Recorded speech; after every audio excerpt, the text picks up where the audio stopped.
Movie के शुरू होते ही हमें तबाह हुई दुनिया के नजारे दिखाए जाते हैं। दुनिया का ये हाल किया था आर्टिफिशियल इंटेलिजेंस ने, जिस आर्टिफिशियल इंटेलिजेंस यानी एआई को इंसानों ने अपनी मदद के लिए बनाया था। उसी आर्टिफिशियल इंटेलिजेंस ने अपनी सिक्योरिटी के सभी रूल्स तोड़ दिए थे और बैंगलोर पे एटॉमिक हमला करवाया था, जिस हमले में 50,000 से ज्यादा लोग मारे गए। अभी दुनिया इस अटैक के सदमे से निकली नहीं थी कि एआई ने जगह जगह और हमले करवाना शुरू कर दिए, जिन हमलों में 10 करोड़ से ज्यादा इंसान मारे गए। अब तबाही का खतरा बहुत ज्यादा बढ़ चुका था। आर्टिफिशियल इंटेलिजेंस को रोकना जरूरी हो गया था। इसलिए गवर्नमेंट ने ICN नाम की मिलिट्री फोर्स बनाई, जिनका काम था इंसानों को आर्टिफिशियल इंटेलिजेंस की तबाही से बचाना और सबसे बढ़कर हार्लिन से बचाना। हार्लिन पहला AI टेररिस्ट था जिसने इस जंग की शुरुआत की थी, जिसने बनाया तो अर्थ को बेहतर बनाने के लिए था, लेकिन उसने अर्थ को ही तबाह करना शुरू कर दिया। ICN डिफेंस फोर्स बहुत अच्छे से अपना काम करती है और दिनों में ही AI का खात्मा कर देती है। अपने आप को हारता देखकर हार्लिन की दुनिया छोड़कर चला जाता है और पीछे छोड़ जाता है एक मैसेज कि मैंने जो शुरू किया है वो मैं ही खत्म करूंगा। यानी दुनिया से खतरा भी टला नहीं था। कहानी आगे बढ़ जाती है और हमें 28 साल बाद का वक्त दिखाया जाता है। इन 28 सालों में दुनिया में तकरीबन अमन और सुकून ही रहा, लेकिन अब ICN को आर्टिफिशियल इंटेलिजेंस के किसी एक आदमी के इस दुनिया में होने की खबर मिली थी। इसलिए ICN एक बिल्डिंग पर फेक कहती है जहाँ मौजूद सभी इंसानों को वो अपने स्कैनर से स्कैन करने लगे और वहीं उन्हें मिला एक आर्टिफिशियली इनहेंस्ड इंसान। यानी है वो इंसान ही, लेकिन आर्टिफिशियल इंटेलिजेंस ने उसे और उसकी पावर्स को मॉडिफाई करके अपना गुलाम बनाया हुआ है। ICN उसे पकड़ने में लग जाती है, पर ये इतना ताकतवर था कि ICN के ट्रेन्ड पावरफुल सोल्जर्स को भी खिलौनों की तरह उठा कर था। इस आदमी का नाम था कास्का, जिसे ये लोग बहुत मुश्किल से बिजली के झटके देकर कंट्रोल में लाते हैं। सीन कट होकर हमें एटलस से मिलवाया जाता है, मूवी की मेन कैरेक्टर और ICN की टेररिस्ट एनालिस्ट, जो आर्टिफिशियल इंटेलिजेंस या फिर दूसरे किसी भी टेररिस्ट की जांच करती थी। उन्होंने वैसे भी AI टेररिस्ट के ऊपर बहुत सारा रिसर्च वर्क किया हुआ था। वो उनके बारे में सब जानती थी। सुबह होती है और उसे न्यूज के जरिए खबर मिलती है कि ICN ने हार्लिन के असिस्टेंट कास्का को पकड़ लिया है।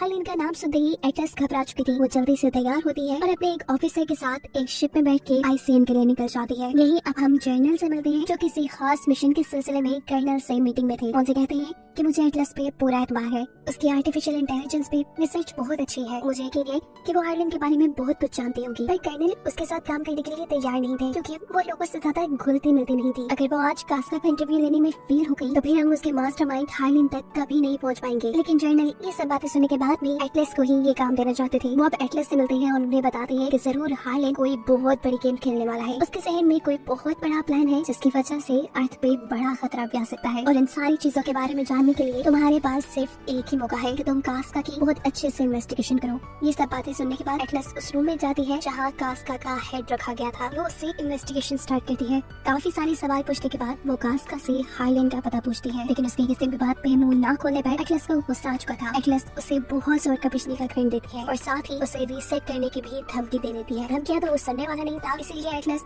उसे रीसेट करने पे काम शुरू कर चुकी थी और ऐसे उसे झांसा देते हुए वो उससे हार्लिन का पता चलवा लेती है कि हार्लिन इस टाइम दूसरी गैलेक्सी के एक प्लैनेट पे है। ऐसा करने पे कास्का का तो प्लान फेल हो रहा था, इसीलिए वो एटलस के ऊपर हमला करता है। लेकिन उससे पहले ही एटलस अपने सामने एक सिक्योरिटी शील्ड बना चुकी थी। हार्लिन का पता पूछने के बाद वो उसे इलेक्ट्रिक शॉक देकर मार देती है, जिसके साथ ही ICN की पूरी टीम अब उससे इम्प्रेस हो चुकी थी, क्योंकि इतने साल से जो ICN नहीं कर पाई थी वो आज एटलस ने कर दिया था। उसने हार्लिन का पता चला लिया था। अब ICN का प्लान था कि वो हार्लिन के पास पहुंचकर उसे खत्म कर देंगे। ना हार्लिन होगा और ना ही फिर इस दुनिया पे कोई खतरा रहेगा। एटलस भी जर्नल से इस मिशन का पार्ट बनने की रिक्वेस्ट करती है और कहती है कि मैं हार्लिन को अपनी आंखों से मरता देखना चाहती हूँ। इसीलिए जर्नल एटलस को कर्नल से मिलवाते हैं, जो इस मिशन के हेड थे। एटलस क्योंकि एक रेंजर नहीं थी, इसीलिए कर्नल उसे अपने साथ मिशन पे ले जाने के लिए नहीं मान रहे थे। तब एटलस उनसे कहती है आप बहुत ज्यादा गलत कर रही हैं, आपको हार्लिन के बारे में कुछ नहीं मालूम और फिर आपको लगता है कि आप हार्लिन के पास एक दूसरी गैलेक्सी में एक दूसरे प्लेनेट पे जाकर उसे पकड़कर मार देंगे। तो ये आपकी गलत फहमी है कर्नल, आप अपने साथ अपनी ICN की टीम को भी मार पाएंगे। याद रखिए, मेरे बगैर ये मिशन आप पूरा नहीं कर सकते।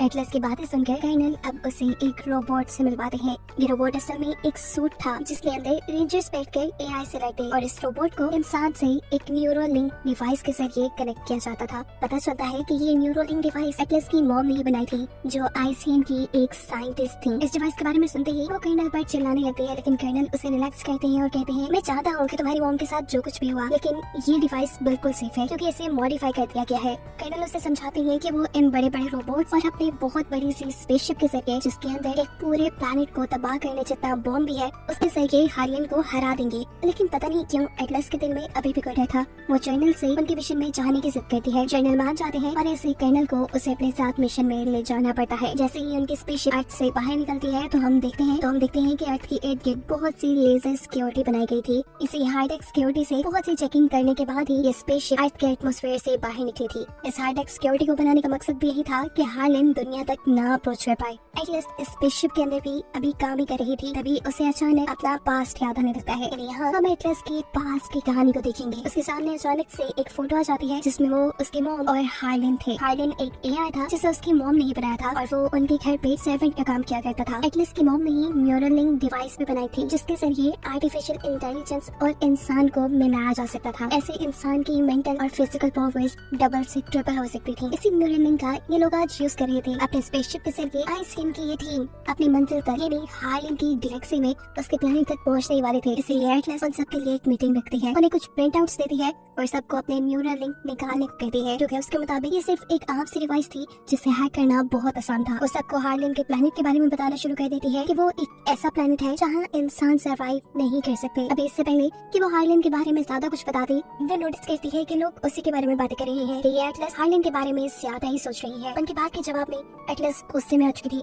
उसे कहती है, तुम क्या जानते हो हार्लिन के बारे में? मैं हार्लिन को करीब से जानती हूँ और जिस न्यूरोलिंक डिवाइस और रोबोट को लेकर आप लोग इतने कॉन्फिडेंट हैं, मैं याद करवा दूं आप लोग को कि वो दोनों भी सिर्फ डिवाइसेस ही है और किसी भी टाइम उन्हें हैक किया जा सकता है। और अगर आप लोग की डिवाइसेस हैक हो गई तो समझे आप लोग उसके सामने कुछ भी नहीं। उसकी बातें सुनकर अब तो ये सारे भी डरने लगे थे। इसलिए कर्नल एटलस से कहती है, ये क्या कर दिया आपने मिशन से ठीक पहले ही क्रू को डरा दिया है। ऐसे में वो कभी भी अपना 100% नहीं दे पाएंगे। एटलस को भी अपनी गलती का एहसास था, इसीलिए वो कर्नल से माफी मांग लेती है। खैर अब ये लोग उस प्लेनेट के बिल्कुल करीब आ चुके थे। कर्नल यहाँ पर अपना रोबोटिक सूट पहन लेते हैं। यहाँ पर एटलस कर्नल से कहती है, अगर आपको लगता है कि आपने हार्लिन को पकड़ लिया तो याद रखिएगा कि वो उसका बिछाया एक ट्रैप होगा। अभी ये लोग यही बातें कर रहे थे कि अचानक स्पेसशिप के अंदर अलार्म्स बजने लग जाते हैं और वहाँ धमाके होना शुरू हो चुके थे, क्योंकि उनके आने की खबर हार्लिन को पहुंच चुकी थी और हार्लिन उनका वेलकम उनके ऊपर बमबारी करके कर रहा था। हार्लिन की एआई उनकी बैटलशिप को पूरी तरह तबाह कर चुके थे। यहाँ पर ये लोग एटलस की जान बचाने के लिए जबरदस्ती एटलस को भी एक रोबोटिक सूट में बिठा देते हैं और एटलस इन्हें समझाती रह जाती है कि नहीं, मुझे इसमें नहीं बैठना, मुझे इसे ऑपरेट करना नहीं आता। लेकिन कोई उसकी बात नहीं सुनता, क्योंकि इनका बैटलशिप तबाह हो चुका था और अपनी जान बचाने के लिए इन्हें डायरेक्ट प्लैनेट के ऊपर जंप करना था। अभी ये लोग स्पेस में ही थे कि बहुत से एआई रोबोट्स के साथ इनकी जंग शुरू हो जाती है। इनका बैटलशिप भी ऊपर से तबाह होकर नीचे गिर रहा था, जिसे देखकर एटलस घबरा चुकी थी, क्योंकि बैटलशिप ठीक उसके ऊपर था। ऐसे में वो मर जाती, लेकिन यहाँ पर आईसीएन का एक सोल्जर उसे पकड़ के बचा लेता है। कर्नल इस वीडियो मैसेज में एटलस को कहते हैं कि तुम्हें न्यूरल लिंक यूज करना चाहिए, लेकिन एटलस उसके हक में नहीं थी, क्योंकि उसे एआई प्रोग्राम पे यकीन नहीं था और ऐसा करने की वजह से उसका रोबोटिक सूट बहुत जोर से जाकर नीचे गिरता है, जिसकी वजह से एटलस को भी चोट आ जाती है। वो बेहोश हो चुकी थी। जब उसे होश आया तो उसके आसपास कोई नहीं था। वो सभी लोगों से कांटेक्ट करने की कोशिश करती है, लेकिन ये मुमकिन नहीं हो पाता। उसे अब रोना आने लगा था। ना चाहते हुए अब वो अपने रोबोटिक सूट के सिस्टम को ऑन करती है, क्योंकि वो जल्दी अपने रेस्क्यू पॉड तक पहुंचना चाहती थी अपनी जान बचाने के लिए, लेकिन रेस्क्यू पॉड उनसे बहुत ज्यादा दूर था। एटलस अपने सूट से कहती है कि वो उसे रेस्क्यू पॉड तक ले जाए। ये रोबोटिक सूट उसकी बात मानकर काम करने लग जाता है, लेकिन वो बहुत जोर जोर से जंप कर रहा था। ऐसे में एआई रोबोट्स के उनको देखने की चांसेस ज्यादा थे। एटलस उसे आराम से चलने को कहती है, लेकिन वो उसकी कमांड नहीं सुनता, क्योंकि अभी तक एटलस ने उसे अपने साथ कनेक्ट नहीं किया। ना चाहते हुए अब एटलस को इस मशीन को अपने साथ कनेक्ट करना पड़ा था और ऐसा करने के लिए वो उसका रेटिना स्कैन करता है, जिसके बाद वो काफी हद तक एटलस की बातें समझने लगा था। अब आहिस्ता आहिस्ता चलते हुए वो रेस्क्यू पॉड तक जा रहा था। रास्ते में एटलस उससे पूछती है कि हमारे पास कितने वेपन्स हैं। जवाब में रोबोट कहता है, हमारे पास 7 वेपन्स हैं, जिसमें एक सबसे पावरफुल वेपन हमारे पास आयरन बॉम्ब है, एक ऐसा बॉम्ब जो आधे प्लैनेट तक को तबाह करने की ताकत रखता है। ये रोबोट एटलस को अपना नाम स्पेक बताता है, लेकिन एटलस कहती है, नाम बताना भी जरूरी था, तुम तो एक कंप्यूटर प्रोग्राम हो। जवाब में वो कहता है, नहीं ऐसा नहीं है। चलते चलते ये लोग काफी आगे तक पहुँच जाते हैं, उस जगह जहाँ इनका स्पेसशिप तबाह हुआ था। यहाँ वो देखती है कि आईसीएन का कोई सोल्जर भी जिंदा नहीं बचा था, क्योंकि सबको ही आर्टिफिशियल इंटेलिजेंस के रोबोट्स ने मार डाला था। एटलस ये सोच के दुखी थी कि इन सबको मारने वाला हार्लिन ही है। वो अब अपने रोबोटिक सूट से इन सब लोगों के टैग इकट्ठे करने को कहती है, जिसके बाद वो इन सब के लिए प्रे करती है कि गॉड इनकी सोल को पीस दे और इनके सोल्स को हेवन में ले जाए। वो यहाँ कर्नल के रोबोटिक सूट के पास जाती है, लेकिन देखती है कि कर्नल अपने सूट के अंदर नहीं थे। इधर करीब ही उसे कास्का भी नजर आ जाता है, हार्लिन के असिस्टेंट। लेकिन वो सोचती है कास्का को तो उसने खुद रहा था, पर फौरन ही उसके जहन में ये भी बात आ जाती है कि हार्लिन ने जरूर दूसरा भी बना लिया होगा। देखते ही देखते यहाँ पर बहुत से AI रोबोट्स आ चुके थे, जिनकी नजर अब एटलस पे भी पड़ गई थी। वो एटलस पे हमला करने के लिए आगे बढ़ते हैं और इनसे बचने के लिए एटलस आगे की तरफ भागते हैं। आगे तूफान आ रहा था, उसने ये देखा नहीं और वो तूफान में फंस चुकी थी। मुश्किल से वो तूफान से निकलती है तो अब सामने दोबारा रोबोट्स उसे मारने के लिए खड़े थे। ये बहुत सारे थे, वो इनसे लड़ नहीं सकती थी क्योंकि वो रेंजर नहीं थी, उसे वेपन्स यूज करना नहीं आते थे। इसीलिए वो अपने रोबोट को ये ऑर्डर देती है कि वो यहाँ आयरन बॉम्ब यूज करे। हालांकि रोबोट ये करना नहीं चाहता था, लेकिन एटलस के हुक्म पे उसे करना पड़ता है। देखते ही देखते यहाँ रोबोट्स के साथ हर चीज तबाह हो जाती है। लेकिन अगले ही पल यहाँ कास्का उनके पास आ रहा था, यानी वो इस हमले से भी नहीं मरा था। इससे पहले कि वो एटलस के रोबोट और एटलस को मार देता, अचानक जमीन के ऊपर दरारें आना शुरू हो जाती हैं और जमीन टूट के एटलस अपने रोबोट के साथ कई 100 मीटर जमीन के अंदर चली गई थी। नीचे गिरने की वजह से एटलस का पाँव फ्रैक्चर हो चुका था, इसलिए स्मिथ यानी एटलस का रोबोट उसके पाँव में एक मेटल प्लेट फिक्स कर देता है ताकि उसका पाँव और डैमेज ना हो। इस सारे प्रोसेस से एटलस को बहुत ज्यादा पेन हो रहा था, इसीलिए वो एटलस को एक ऐसा लॉलीपॉप देता है जिसका टेस्ट तो काफी गंदा था, लेकिन इस लॉलीपॉप में बहुत एनर्जी थी क्योंकि ये प्रोटीन से बना था। उसे लग रहा था कि अब वो यहाँ से नहीं निकल पाएंगे। तब स्मिथ यानी उसका रोबोट उससे कहता है कि अगर आपने मेरे साथ कोऑपरेट नहीं किया तो हम दोनों की जान ही खतरे में पड़ी रहेगी। आपको मेरे साथ पूरी तरह लिंक्ड होना पड़ेगा, आपके न्यूरल लिंक डिवाइस का यूज करना चाहिए। बहुत सोचने के बाद एटलस वो डिवाइस अपने कान में लगा लेती है और ऐसे ये लोग 100% सिंक हो जाते हैं, यानी एक दूसरे से कनेक्ट हो जाते हैं। दूसरी तरफ कास्का हार्लिन को एटलस के उनके प्लेनेट पे आने की खबर दे चुका था। हम देखते हैं कि इस टाइम हार्लिन की कैद में कर्नल थे जो अभी भी जिंदा थे, लेकिन हार्लिन उसे बहुत ज्यादा टॉर्चर कर रहा था। यहाँ पर एटलस जमीन में बने सिंक होल से बाहर निकलने का सोच रही थी, लेकिन वो ये बात जानती थी कि अगर वो बाहर निकली तो AI रोबोट्स उसे मारने के लिए तैयार खड़े होंगे।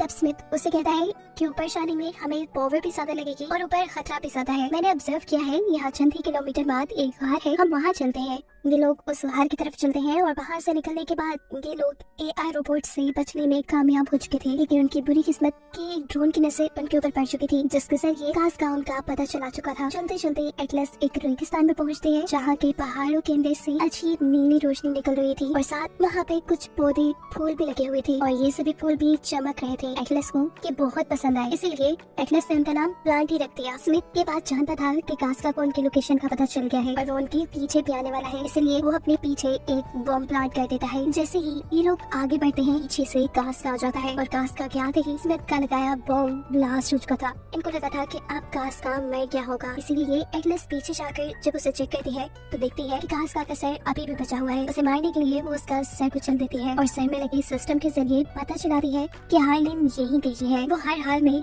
हार्लिन के पास जाकर उसकी लोकेशन को टैग करना चाहती थी ताकि ICN की अगली आने वाली टीम आराम से हार्लिन को तबाह कर सके।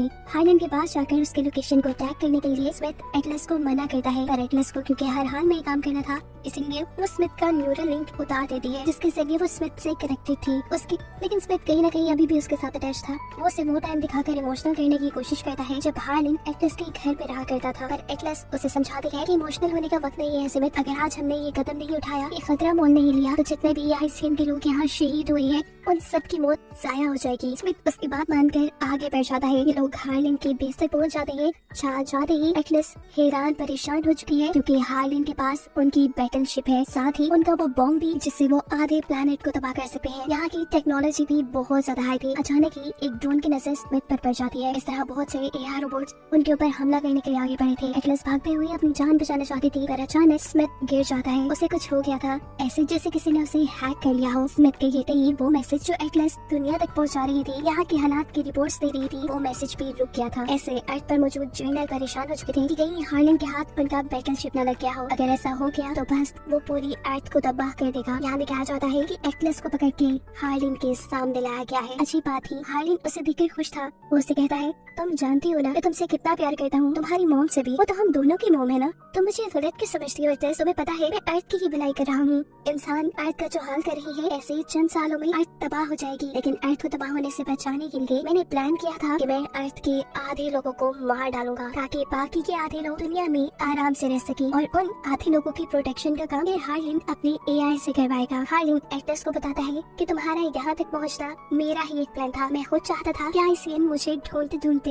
यहाँ तक आए, क्योंकि मुझे उनका बैटलशिप और उनका बनाया वो ताकतवर बॉम्ब चाहिए था अपने मिशन को पूरा करने के लिए। अब वो एटलस से अर्थ के इर्द गिर्द बने लेजर का सिक्योरिटी कोड पूछता है ताकि वो अर्थ में एंटर कर पाए, लेकिन एटलस वो कोड नहीं जानती थी। कोड के न बताने पर हार्लिन उसे बुरी तरह टॉर्चर करना शुरू हो चुका था। वहाँ पर कर्नल भी थे जिन्हें भी हार्लिन ही टॉर्चर कर रहा था। कर्नल एटलस से पूछते हैं स्मिथ कहाँ है। जवाब में वो कहती है उसकी बैटरी लो हो गई शायद। कर्नल अब उसे अपना न्यूरल लिंक देते हैं और कहते हैं कि इसके जरिए स्मिथ को अपने पास बुलाओ। एटलस कांटेक्ट करती है, लेकिन जवाब में स्मिथ कहता है मैं आपके पास नहीं आ सकता क्योंकि मैं आपके साथ 100% सिंक नहीं हो पाया था। बात सुनकर जोर जोर से एटलस रोने लगी थी। उसे लग रहा था कि दुनिया में जितनी भी प्रॉब्लम्स हैं सिर्फ उसी की वजह से है। तब कर्नल उसे समझाती है इसमें आपकी कोई गलती नहीं है एटलस, आपकी मॉम ने तो हार्लिन को भलाई के लिए बनाया था। उसने अपना सिक्योरिटी प्रोटोकॉल तोड़ा और ये सारे काम शुरू कर दिए, ये उसी की गलती है। उनकी इन सारी बातों की तरह एटलस जोर जोर से रो रही थी और कहानी यही से फ्लैशबैक में जाती है जहाँ हम देखते हैं कि उसकी मॉम हार्लिन से बहुत ज्यादा प्यार करती है। एटलस को भी अपनी मॉम का यही प्यार यही प्रोटोकॉल चाहिए था, इसलिए उसने अपने आप को हार्लिन जैसा बनाना शुरू कर दिया। वो वहीं अपनी मॉम का बनाया न्यूरल लिंक उठाती है और वहाँ से हार्लिन को अपने साथ कनेक्ट कर लेती है। उस टाइम एटलस एक मासूम बच्ची थी, उसे नहीं पता था कि इसके क्या क्या नुकसान हो सकते हैं। इसी चीज का हार्लिन ने फायदा उठाया। उसके दिमाग पे कंट्रोल करते हुए उसने अपने सारे सिक्योरिटी प्रोटोकॉल तोड़ दिए और दुनिया में तबाही मचाना शुरू कर दी। यही वजह थी कि एटलस आज तक इन सारी चीजों का जिम्मेदार अपने आप को मानती थी और ना ही वो अभी तक किसी से बात करती थी। इसीलिए तो उसे एआई और न्यूरल लिंक पे यकीन भी नहीं था। रोते रोते एटलस जर्नल को बताती है मेरी वजह से सब कुछ हुआ और मेरी वजह से ही मेरी मॉम मारी गई, क्योंकि जब हार्लिन फ्री हुआ था तो वो मुझे मारना चाहता था, लेकिन मेरी मॉम ने मुझे बचाने के लिए मुझे वहाँ से भगा दिया और वो मर गई। एटलस की ये सारी बातें, ये सारी यादें न्यूरल लिंक के जरिए स्मिथ भी सुन रहा था और ऐसे वो उसके साथ 100% कनेक्ट हो जाता है। स्मिथ अब उसके पास आ चुका था। एटलस अपने आप को फ्री करवाते हुए स्मिथ के अंदर बैठ जाती है और वो लोग तैयार हो जाते हैं यहाँ के रोबोट से लड़ने के लिए। स्मिथ के 4 हाथों का यूज करते हुए एटलस बहुत ही बहादुरी से यहाँ बहुत से एआई रोबोट्स को मार चुकी थी। हार्लिन के स्पेस में तबाही मच गई थी, इसीलिए हार्लिन ये सब कुछ चेक करने के लिए उसके सामने आते हैं। इससे पहले कि एटलस और उनके दरमियान में लड़ाई होती, एटलस आसमान में दिखता है जहाँ इंसानों का ही बनाया हुआ बैटलशिप अब उसके कहने पर दुनिया में तबाही मचाने के लिए जा रहा था। ये चीज एटलस की भी नजर में आ जाती है। वो जानती थी कि उनका बैटलशिप अर्थ पे तबाही मचा देगा, इसीलिए वो बैटलशिप को रोकने के लिए उसके ऊपर फायरिंग शुरू कर देती है और उसकी ये कोशिश कामयाब भी होती है क्योंकि बैटलशिप अब तबाह हो चुका था। और ये देखकर हार्लिन गुस्से से पागल हो जाता है। वो अपने हाथ से एक तलवार निकालता है एटलस से लड़ने के लिए। अपनी इस तलवार के जरिए वो स्मिथ से लड़ा था। स्मिथ के साथ तो एटलस भी कनेक्टेड थी क्योंकि वो हार्लिन को जानती थी, इसीलिए जल्द ही वो हार्लिन के मूव्स समझते हुए उसकी मूव्स का सामना करना शुरू कर चुकी थी। यानी कहने कि वो अपने डिफेंस में लड़ रही थी, लेकिन इसमें वो ज्यादा कामयाब नहीं हो पाती। हार्लिन स्मिथ के पावर सिस्टम पर हमला कर चुका था, जिसकी वजह से अंदर एटलस को भी काफी ज्यादा बिजली के झटके लगते हैं और वो बेहोश हो जाते हैं। एटलस को बचाने के लिए स्मिथ अपने आप को खोल देता है और एटलस को अपने अंदर से बाहर निकाल देता है। साथ ही साथ वो अपने दूसरे हाथ से हार्लिन से लड़ भी रहा था और उसे एटलस तक आने से रोक भी रहा था, पर ज्यादा देर हार्लिन को वो भी ओवरपावर नहीं कर पाता। हार्लिन अब उसके एआई सिस्टम के ऊपर ही हमला कर देता है और इससे पहले कि वो उसके बाकी सारे सिस्टम भी तबाह कर देता, पीछे से कोई हमला करते हुए हार्लिन को ही मार चुका था। ये एटलस थी जिसे होश आ गया था। वो यहाँ प्यार से स्मिथ को देखती है क्योंकि अभी स्मिथ ने उसकी जान बचाई थी। स्मिथ और वो अब दोस्त बन चुके थे। ना चाहते हुए भी एक और मर्तबा एटलस ने एक एआई से दोस्ती कर ली थी। यहाँ स्मिथ एटलस को बचाने के लिए अपने आप को डिसेबल करने का फैसला करता है क्योंकि जिस प्लेनेट पे वो है वहाँ पर इंसानों का सर्वाइव करना आसान नहीं। उनके पास इतनी ही पावर है कि अगले चंद घंटों के लिए एटलस को ऑक्सीजन मिलती रहे। अब एटलस की स्मिथ को पसंद नहीं थी, इसलिए वो नहीं चाहती थी कि स्मिथ डिसेबल हो। पर यहाँ स्मिथ उसे कॉफी वाला लॉलीपॉप देकर अपने आप को डिसेबल कर देता है, जिसकी वजह से एटलस इमोशनल हो जाती है। थोड़ी ही देर बाद आईसीएम की टीम एटलस को रेस्क्यू करने के लिए यहाँ आ चुकी थी, जिसके बाद सीन कट होकर हम एटलस को दुनिया में देखते हैं। यहाँ उससे जर्नल मिलने आए हैं और वो उससे कहते हैं गेस करो मैं तुम्हारे लिए क्या गिफ्ट लेकर आया हूँ। एटलस कुछ नहीं बोलती तो जर्नल एक बॉक्स खोलते हैं। उसके अंदर वही पौधा था जिसे हार्लिन के प्लेनेट पे एटलस ने प्लांटी का नाम दिया था और ये एटलस के लिए उसका दोस्त स्मिथ ही गिफ्ट लेकर आया था। उस दिन जितने भी लोग मरे थे उन सबके पेरेंट्स एटलस का शुक्रिया अदा कर रहे थे क्योंकि उसकी वजह से उनके टैग्स वापस आ पाए। एटलस यहाँ खामोश हो जाती है और जर्नल वापस जाने के लिए मर जाती है। एटलस जर्नल को रोकती है और कहती है शुक्रिया मुझ पे यकीन करने के लिए। उनकी यकीन नहीं तो एटलस को इस काबिल बनाया था कि उसने हार्लिन को एक दूसरे प्लेनेट पे हरा दिया था और अब एटलस की वजह से ये दुनिया बिल्कुल सेफ थी। एटलस अब एक रेंजर बन चुकी थी और यही तो वो हमेशा से बनना चाहती थी। हम देखते हैं कि वो नए एआई रोबोट सूट का टेस्ट करने के लिए गई है जिसे उसने अपने अकॉर्डिंग डिजाइन किया था। उसमें बैठने के बाद वो अपने आप को रोबोट से 100% सिंक कर लेती है बिना डरे, क्योंकि ये रोबोट उसका वही दोस्त स्मिथ ही था जिसे भी उस दिन रेस्क्यू कर लिया गया था। स्मिथ के साथ एटलस काफी कॉन्फिडेंट फील कर रही थी और उसी को दिखाते हुए कहानी यहाँ खत्म हो जाती है।